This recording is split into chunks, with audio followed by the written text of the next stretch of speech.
Hello friends, இன்றைக்கி வந்து பார்த்திங்கன்னா புதினா சட்னி எப்படி செய்யுதுன்னு பார்க்கலாம். புதினா கொத்தமல்லி ரெண்டு வந்து நல்லா அலசி வச்சுருக்கேன். நல்லா வந்து இருக்கட்டும், நல்லா வந்து அலசி வச்சுருக்கேன். ஸோ இப்போ வந்து பார்த்திங்கன்னா நல்லா வந்து காயட்டும். ஸோ இப்போ வந்து பார்த்திங்கன்னா ஆயில் வந்து போடணும்.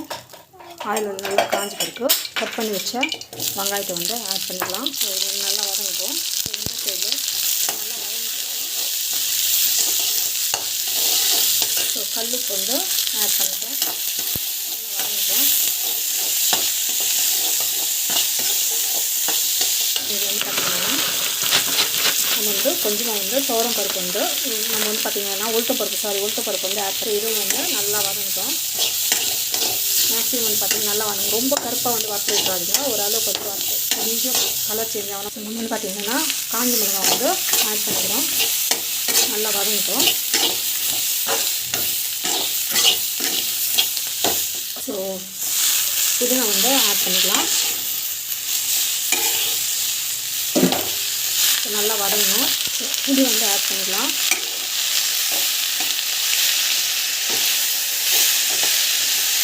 புளிப்பாக வந்து புளி வந்து ஆட் பண்ணிக்கலாம்.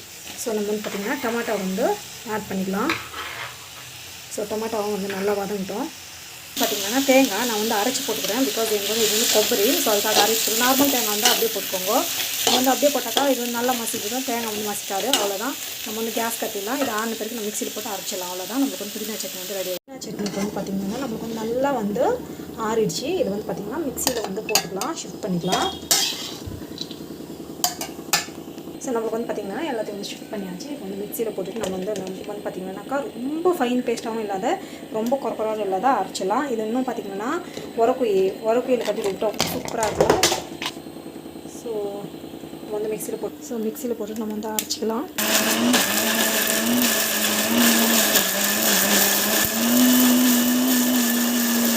நம்மளுக்கு வந்து பார்த்திங்கன்னா நல்லா வெந்துடுச்சு, நல்லா வந்து அரைஞ்சிடுச்சு.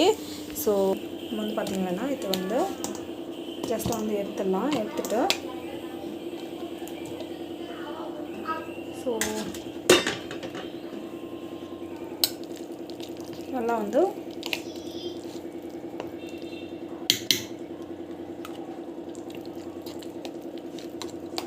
இப்போ தாளிச்சிக்கலாம். சூப்பராக இருக்கும் டேஸ்ட்டு.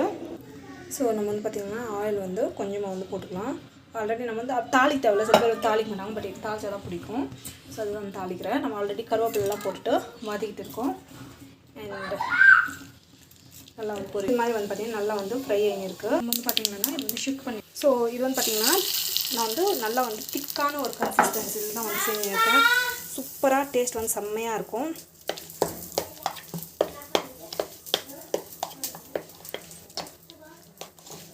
ஸோ வீட்டில் வந்து ட்ரை பண்ணி பாருங்கள். இது வந்து தோசை, ரைஸு எல்லாத்துக்குமே நல்லாயிருக்கும். ஸோ வீட்டில் ட்ரை பண்ணி பாருங்கள். கண்டிப்பாக அந்த வீடியோ வந்து பிடிச்சிருக்கும். உங்களுக்கு வந்து பிடிச்சதுன்னா ப்ளீஸ் சப்ஸ்கிரைப் பண்ணிக்கோங்க. Thank you so much. Bye from my show. Hello friends, இன்றைக்கி வந்து பார்த்திங்கன்னா நம்ம வந்து ஃபிஷ் கறி தான் நம்ம பண்ண போகிறோம். எப்படி வந்து பண்ணுறது அப்படின்னு சொல்லிட்டு இது வந்து எங்கள் அம்மா வந்து எனக்கு சொல்லி கொடுத்தாங்க. சேம் வேலை நான் வந்து பண்ணுறேன். இது வந்து சூப்பராக டேஸ்ட்டாக எம்மியாக இருக்கும். எப்படி பண்ணுறது பார்க்கலாம். ஸோ ஃபிஷ் குழம்புக்கு எப்பவுமே வந்து பார்த்திங்கன்னா புளி வந்து அதிகமாக தேவை. எண்ணெய் வந்து கொஞ்சம் அதிகமாக விட்டுக்கோங்க. எண்ணெய் வந்து விட்டுக்கினேன். எண்ணெய் வந்து நல்லா வந்து காயட்டும். நல்லா காயணும். எண்ணெய் வந்து நல்லா வந்து காஞ்சி போயிருக்கும். நம்ம வந்து பார்த்திங்கன்னா கடுகு அந்த சீரகம் வந்து போடணும். அதுவும் வந்து நல்லா வந்து காயட்டும். வந்து பார்த்திங்கன்னா வெந்தயம் வந்து போடணும். வெந்தயம் வந்து பார்த்திங்கன்னா ரொம்ப அதிகமாக போட்டுக்காதீங்க. வெந்தயம் வந்து போடுறதுனால டேஸ்ட் வந்து நல்லாயிருக்கும். ரொம்ப அதிகமாக போட்டிங்கன்னா கஸ்பாயிடும்.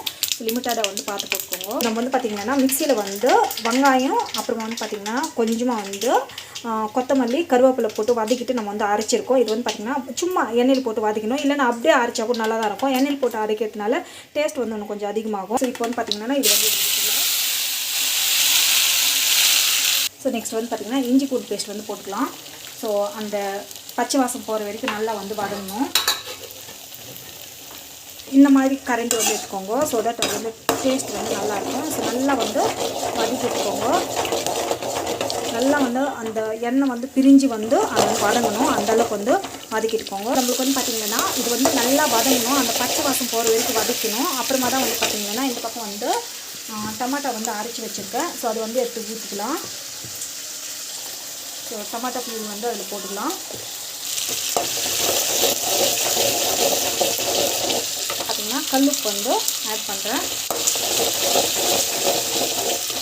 வந்து பார்த்திங்கன்னாக்கா இது நல்லா வதங்கின பிறகு நம்ம வந்து பார்த்திங்கன்னா டமாட்டோ பியூரி வந்து ஆட் பண்ணலாம். இது ஒன்றும் இல்லை, அப்படியே பச்சை டமாட்டோ தான் நம்ம வந்து இந்த பியூரி வந்து இது வந்து ஆட் பண்ண போகிறோம். இதுவும் வந்து பார்த்திங்கன்னா அந்த பச்சை வாசனை போகிற வரைக்கும் நல்லா வதங்கிட்டோம். ஸோ இப்போ வந்து பார்த்திங்கன்னா பெருங்காயம் வந்து ஆட் பண்ண போகிறேன். பெருங்காயம் வந்து பார்த்திங்கன்னா டேஸ்ட் வந்து நல்லா கொடுக்கும். ஹெல்த்துக்கு வந்து அவ்வளோ ஹெல்த் பெனிஃபிட்ஸ் வந்து இருக்குது. பெருங்காயம் வந்து கண்டிப்பாக ஆட் பண்ணிக்கோங்க.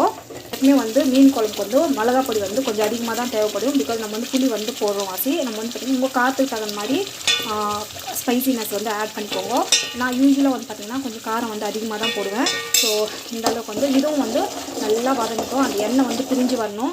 ரொம்ப எண்ணெய் கூட ஊற்றுக்காதீங்க. எவ்வளோ எண்ணெய் கம்மியாக யூஸ் பண்ணுறோமோ அவ்வளோ நெல்லுதோ. மீன்லேயே வந்து பார்த்திங்கன்னா எண்ணெய் தன்மை இருக்கும். ஸோ அதுவும் வந்து கரைஞ்சி வரும். நம்ம போட்ட பிறகு வரும்.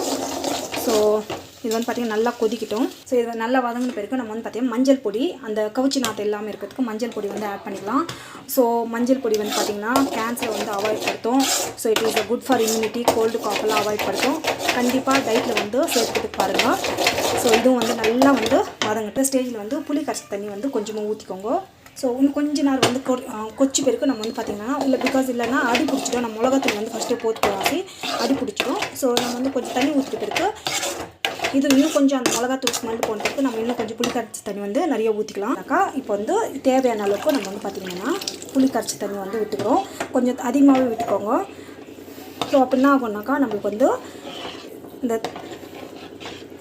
குழம்பு வந்து பார்த்திங்கன்னா நல்லா கொச்சி பிறகு தான் நம்ம வந்து மீன் போடணும். அது முன்னே வந்து போடக்கூடாது. தண்ணி வந்து பார்த்திங்கன்னா நான் கொஞ்சம் அதிகமாக விட்டுப்பேன். ஸோ இப்போ வந்து பார்த்திங்கன்னா நம்ம 2 நாளைக்கு வைக்க போகிறோம் இந்த குழம்பு. ஸோ தட் நம்மளுக்கு வந்து பார்த்திங்கன்னா தண்ணி வந்து அதிகமாக தான் விட்டு பார்த்திங்கன்னா நான் இன்னும் கொஞ்சம் தண்ணி வந்து விட்டுக்கிறோம். ஸோ இது என்ன ஆகும்னாக்கா நம்ம இந்த மாதிரி தண்ணி விட்டுக்கிறதுனால மீன் போட்ட பிறகு கண்டிப்பாக நம்மளுக்கு வந்து பார்த்திங்கன்னா இது வந்து நல்லா கொதிக்கணும். கொச்சி பிறகு தான் நம்ம வந்து மீன் போட்டுக்க முடியும். ஸோ நல்லா வந்து கொச்சி பிறகு நம்ம வந்து மீன் வந்து ஆட் பண்ணிக்கலாம். இது வந்து நல்லா வந்து கொதிக்கணும். நல்லா கொச்சி பிறகு நம்மளுக்கு வந்து பார்த்திங்கன்னா அந்த பார்த்திங்கன்னா எண்ணெய் வந்து லைட்டாக வந்து தேலி வந்திருக்கு இல்லையா. அப்புறமா இன்னொன்று வந்து பார்த்திங்கன்னா இது கொச்சி பிறகு ஒரு யூஸ்வலாக வந்து பார்த்திங்கன்னா எங்கள் அம்மாவில் வந்து 10 மினிட்ஸ்க்கு முன்ன வந்து போட்டுட்டு அது கொதிக்க வச்சுட்டு அப்படியே இறக்கிடுவாங்க. ஸோ அன்றைக்கி சாப்பிட மாட்டாங்க, நெக்ஸ்ட் டே வந்து சாப்பிடுவாங்க. ஸோ இன்கேஸ் அப்போ வந்து சாப்பிட்ணும் அப்படின்னா நம்மளுக்கு வந்து பார்த்திங்கன்னா ஒரு 15 மினிட்ஸ் வந்து கொதிக்கிற மாதிரி வந்து பார்க்கணும். ஸோ இது வந்து பார்த்திங்கன்னா ஒன்றும் நல்லா கொதிக்கிட்டோம். மீன் போட்ட பிறகு நம்ம வந்து பார்த்திங்கன்னா கலக்கி விட்டுனே இருக்கக்கூடாது. இது வந்து பார்த்திங்கன்னா இந்த மாதிரி வந்து கொச்சி வந்துருக்கு இல்லையா. ஸோ அவ்வளோதான் நம்மளுக்கு வந்து மீன் வந்து ஆயிடுச்சு.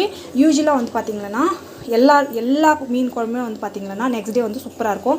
இன்கேஸ் நீங்கள் வந்து இன்ஸ்டண்ட்டாக இன்றைக்கே செஞ்சு இன்றைக்கே சாப்பிட்றதுக்காண்டினாக்கா கொஞ்சம் திக்னஸ் வந்து நல்லா இருக்கட்டும். நான் வந்து பார்த்திங்கன்னா நெக்ஸ்ட் டேவும் வச்சுப்பேன். கொஞ்சம் லிக்விடாக இருக்கும். பட் என்னன்னா இது வந்து பர்ஃபெக்டான டேஸ்ட்டான மீன் குழம்பு. இப்போ வந்து பார்த்துக்க லிக்விடாக இருக்கு இல்லையா. நெக்ஸ்ட் டே வந்து பார்த்திங்கன்னா அவ்வளோ சூப்பராக இருக்கும். ஸோ வீட்டில் ட்ரை பண்ணி பாருங்கள். கண்டிப்பாக இந்த வீடியோ வந்து பிடிக்கும்னு நினைக்கிறேன். உங்களுக்கு பிடிச்சதுன்னா ப்ளீஸ் சப்ஸ்கிரைப் பண்ணிக்கோங்க. Thank you so much. நான் வந்து பார்த்திங்கன்னா மீன் போட்டு ஜஸ்ட் நான் ஒருத்தரவை மீன் எடுத்து காமிக்கிறேன். ஸோ இந்த மாதிரி யூஸ் பண்ணிக்கோங்க. கரண்டி பெருசாக வந்து கரண்டி வந்து பார்த்திங்கன்னா பாருங்கள் ஒரே ஒரு மீன் கூட உடஞ்சிருக்காது. அவ்வளோ சூப்பராக இருக்கும். ஸோ நாளைக்கு வந்து பார்த்திங்கன்னா திக்காக வந்து சூப்பராக ரெடி ஆகிருக்கும். ஸோ எவ்வளோ சூப்பராக இருக்கு பாருங்கள். அவ்வளோதான் நம்மளுக்கு வந்து வெந்துடுச்சு. ஸோ வீட்டில் ட்ரை பண்ணி பாருங்கள். கண்டிப்பாக அந்த வீடியோ பிடிச்சிருக்கோம். Thank you so much. பை. மாதிரி வந்து சலசலான்னு கொதிக்கணும். இந்த மாதிரி கொச்சி பிறகு நம்ம வந்து பார்த்திங்கன்னா மீன் வந்து ஆட் பண்ணிக்கலாம். ஸோ இந்த ஸ்டேஜில் தான் நம்ம வந்து ஆட் பண்ணிக்கணும். இது வந்து பார்த்திங்கன்னா இந்த ஸ்டேஜில் நம்ம வந்து மீன் வந்து ஆட் பண்ணிக்கலாம். வந்து பார்த்திங்கன்னா இப்போ வந்து ஃபிஷ் வந்து ஆட் பண்ணிக்கலாம். ஸோ அப்படியே வந்து கொட்டாதீங்க, ஒன்றுன்னா வந்து ஆட் பண்ணிக்கோங்க. ஸோ தட் நம்மளுக்கு வந்து பார்த்திங்கன்னா அப்புறமா இன்னொன்று பார்த்திங்கன்னா ஃபிஷ் போட்டு பிறகு அப்படியே வந்து விட்டுணும். கலக்கி விட்டுனே இருக்கக்கூடாது. அது எல்லாமே பிரிஞ்சு போயிடும். ஃபஸ்ட் டைம் குழம்பு செய்கிற அப்போ நிறைய கலக்கிட்டு முள்ளெல்லாம் வந்து வெளியே வந்துடுச்சு. ஸோ அந்த மாதிரி வந்து பண்ணாதீங்க. ஸோ இதில் வந்து பார்த்திங்கன்னா நம்ம வந்து மஞ்சள் பொடியெல்லாம் போட்டுட்டு வாஷ் பண்ணிக்கிறோம். இன்கேஸ் உங்களுக்கு வந்து மஞ்சள் பொடி இதிலே கொண்டு போட்டு அப்படியே வைக்கலாம். இல்லை குழம்புலேயே ஆட் பண்ணிக்கலாம் டைரெக்டாக. ஸோ இதில் போட்டு நான் யூஸ்வலாக இப்படி போட மாட்டேன். மஞ்சள் பொடி இதில் போட்டு வைக்க மாட்டேன். ஏன்னுக்கு அப்புறமா நம்ம லாஸ்ட்டு கொச்சி பிறகு நம்ம மீன் போடுற வாசி அது ஒரு மாதிரி மஞ்சள் பொடி வாசனை வரும். எனக்கு அது பிடிக்காது. ஸோ அதுக்கு தான் வந்து பார்த்திங்கன்னா ஃபைனலாக வந்து ஆட் பண்ணுவோம். இப்போ வந்து பார்த்திங்கன்னா நல்லா வந்து கொதிக்கணும். ஏன்னா பர்ஃபெக்டான மீன் குழம்பு வந்து ரெடி ஆயிடுச்சு. ஸோ வீட்டில் ட்ரை பண்ணி பாருங்கள். கண்டிப்பாக அந்த வீடியோ வந்து பிடிச்சிருக்கும்னு நினைக்கிறேன். உங்களுக்கு பிடிச்சதுன்னா ப்ளீஸ் சப்ஸ்கிரைப் பண்ணிக்கோங்க. Thank you so much. Bye from Eswari.